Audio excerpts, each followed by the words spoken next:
When the biometric system failed, the EC authorized the use of manual authentication of voters, with the clumsy reasoning that it was necessary to override the law in order to allow Ugandans exercise their constitutional right to choose their leaders. How lousy. DF is concerned that contrary to the use of the biometric technology as the panacea to fraud and multiple voting, in many parts of the country, the decision to resort to use of manual verification was fraudulently exploited, resulting into multiple voting and ballot stuffing in many parts of the country. The legal basis for use of biometric voting outlaws manual voting automatically, providing that no one who is not biometrically verified should be allowed to vote. More still, that where the electronic system fails, elections at that polling station must not go on. That is the law.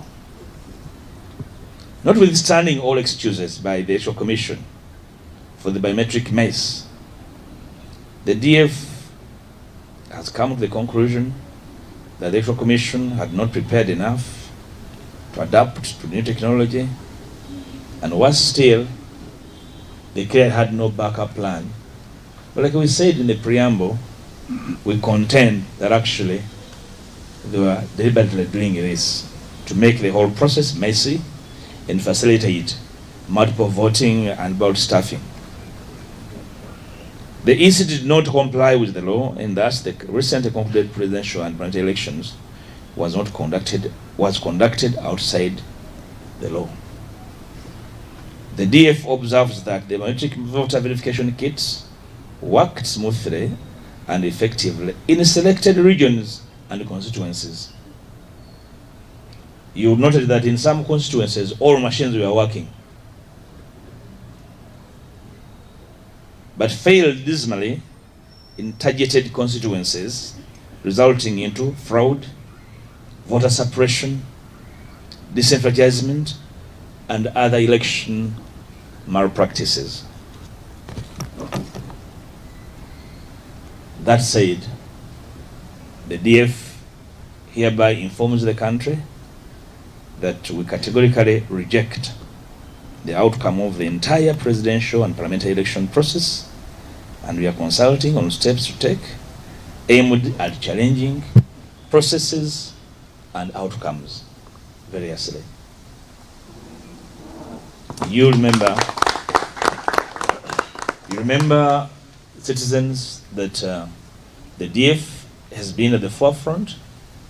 We forewarned the country a priori, the elections, that we do not believe that the Electoral Commission had prepared enough to use these machines. Remember, my last address here at the DF headquarters was particularly on those machines.